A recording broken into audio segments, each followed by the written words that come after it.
In recent years, diversity, equity, and inclusivity (DEI) have become central tenets in organizational policies across various industries globally.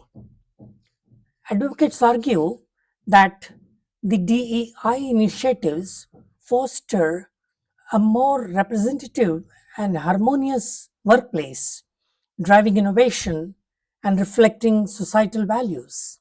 However, while the intentions behind DEI are commendable, there are serious concerns, that its implementation may inadvertently impede the promotion of competence within industries. Diversity, equity, and inclusion seems to have become something of a political lightning rod, if you may, in the US political and cultural wars, having its spillover effect elsewhere. Last December, Elon Musk posted on his social media platform X that DEI must die, and recently, the motorcycle maker Harley Davidson became the latest manufacturer to drop DEI initiatives amid sustained pressure from anti DEI activist Robbie Starbuck. Boeing, as we know, has disbanded DEI completely.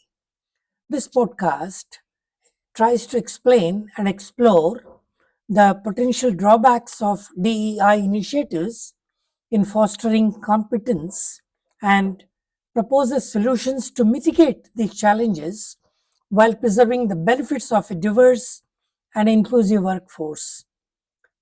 A core goal of DEI efforts is to correct gender imbalances, providing women with equal opportunities and representation, particularly in industries and positions where they have historically been underrepresented. However, while the DEI movement is well intentioned, there are instances in which it has inadvertently impeded progress towards true gender balance. I will also try to examine some of the unintended consequences of DEI efforts on gender imbalance and propose alternative approaches to foster genuine gender equity. Let me first articulate the drawbacks of the DEI initiatives in promoting competence and a culture of meritocracy.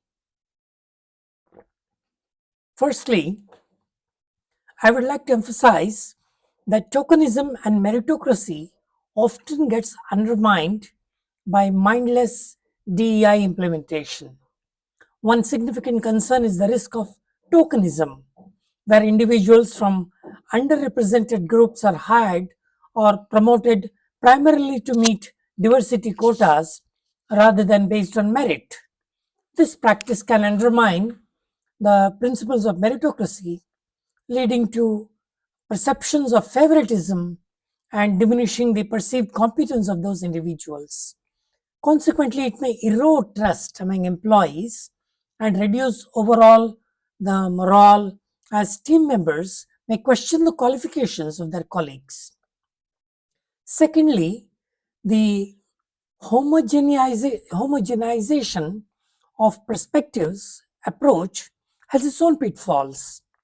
While diversity aims to bring varied perspectives, poorly implemented DEI initiatives can lead to enforced conformity within diverse groups. Organizations may adopt a one size fits all approach to inclusivity, thereby stifling genuine diversity of thought and creativity. When DEI policies prioritize certain narratives or backgrounds over others, it can create an environment where individuals feel pressure to conform, thereby limiting the authentic exchange of ideas necessary for innovation and competence. Thirdly, there is adverse impact on resource allocation and organizational focus. Implementing comprehensive DEI programs requires substantial resources, including time, finances, and managerial attention. In some cases, organizations may allocate excessive resources to DEI initiatives at the expense of other critical areas such as training, professional development, or technological advancements. This imbalance can detract from efforts to enhance overall competence and operational efficiency, potentially hindering the organization's competitive edge in the industry. Fourthly, we cannot ignore the issue of resistance and cultural clash.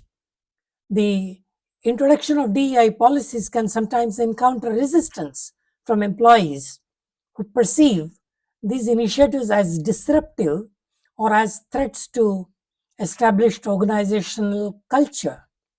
This resistance can lead to increased workplace tensions, reduced collaboration, and lower overall productivity.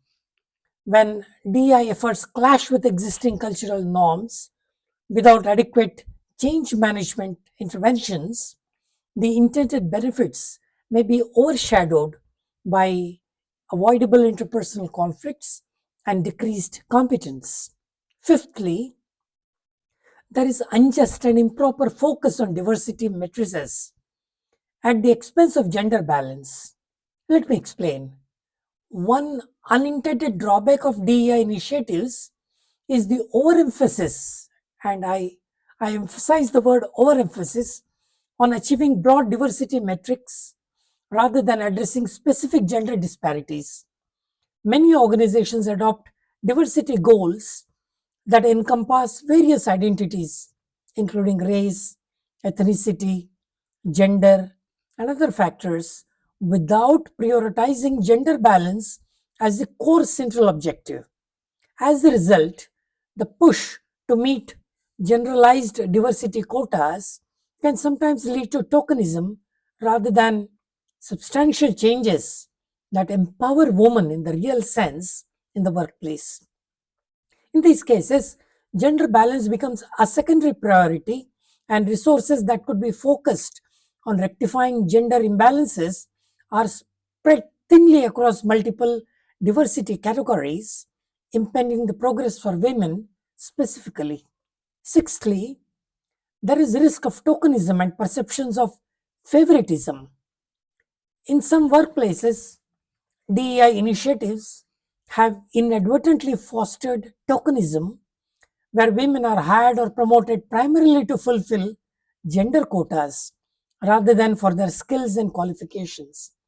Tokenism can backfire, leading to the perception that women in the leadership roles are less competent or are only in that position due to the DEI policies.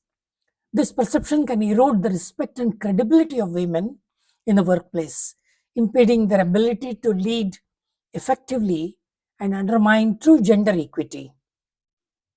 By prioritizing diversity metrics over merit, DEI initiatives may unintentionally reinforce the very stereotypes they aim to dismantle, contributing to a vicious cycle where gender imbalances remain unaddressed. There is the issue of one size fits all, which I mentioned earlier, one size fits all solutions that ignore industry specific gender challenges. For example, the tech and the engineering sectors face particularly stark gender imbalances due to historical biases, lack of female representation, and a shortage of female role models. However, a generalized DEI policy may not address these nuanced issues effectively, leading to superficial changes rather than addressing the root causes of gender imbalance in these fields.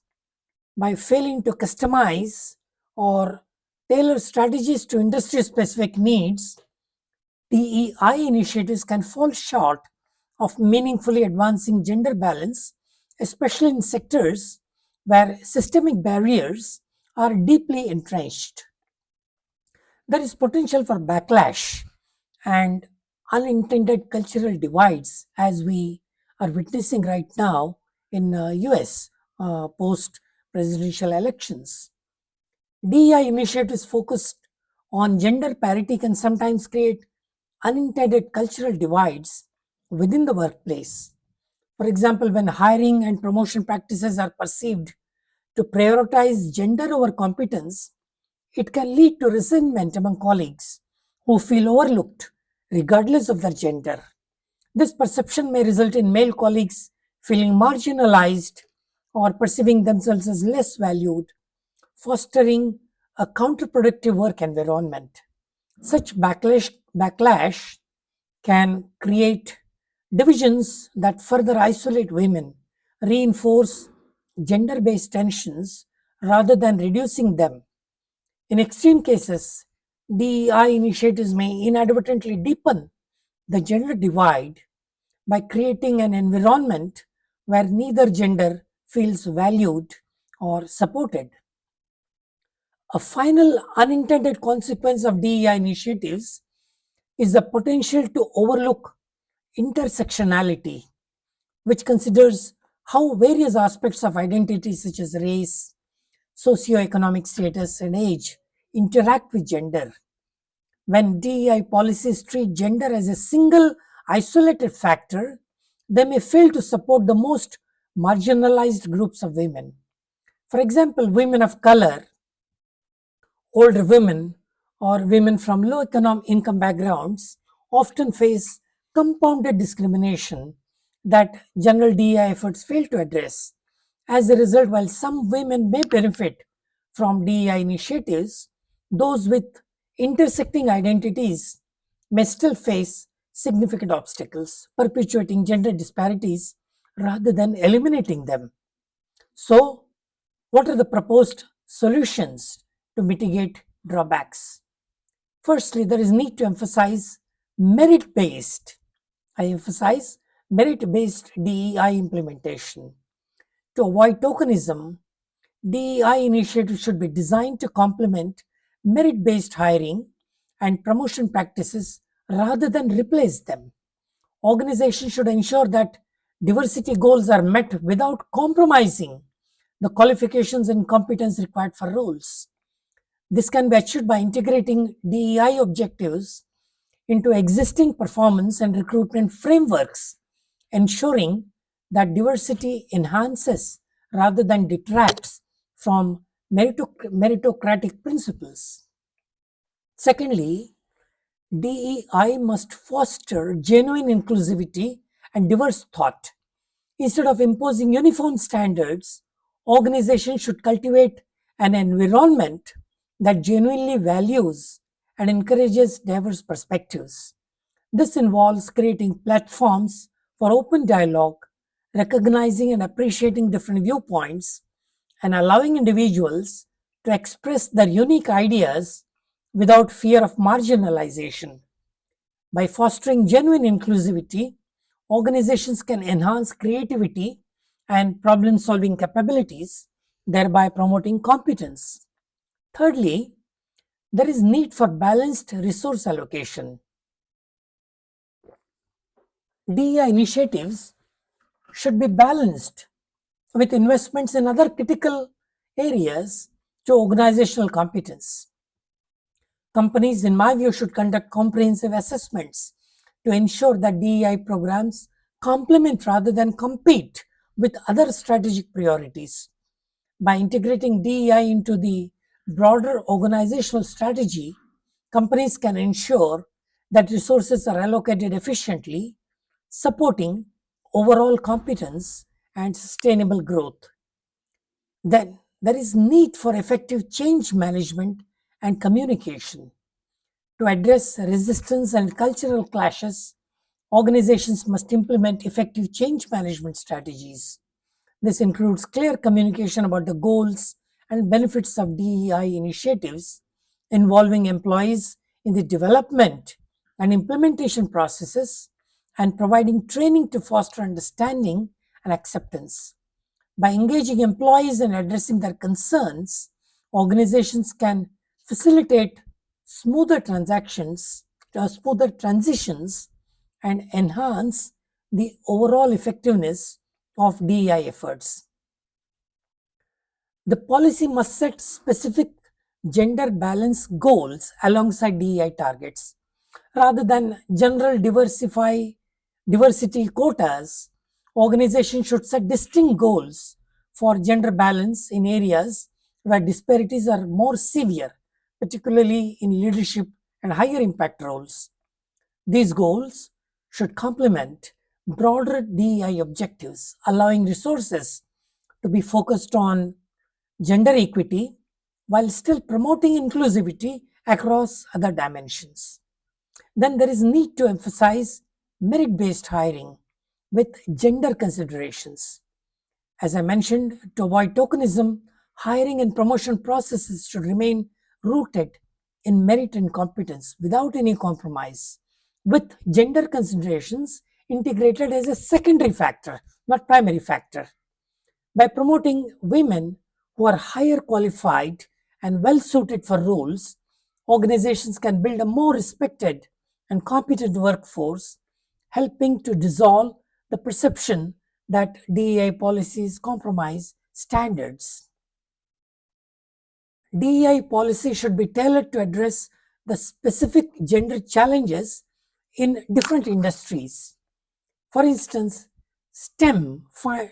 fields might benefit from mentorship programs that connect female leaders with younger female employees, fostering role models and creating a supportive network. Industry specific strategies will be more effective in addressing the root causes of gender imbalance and creating environments where women can thrive. There is need for promoting a culture of inclusivity, not competition.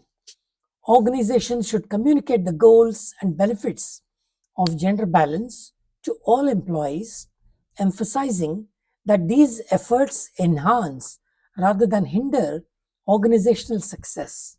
By cultivating a sense of shared purpose and avoiding competition based narratives, DEI initiatives can foster an environment where all employees, regardless of gender, feel valued and included. There is need for addressing, as I mentioned, the intersectionality within gender policies. Um, uh, uh, this might include mentorship programs, flexible work arrangements, or development opportunities for women from marginalized backgrounds. By considering the unique challenges faced by different groups of women, organizations can ensure that DEI policies truly benefit all employees regardless of intersecting identities. So, to conclude, diversity, equity, and inclusivity are vital for creating representative and equitable workplace.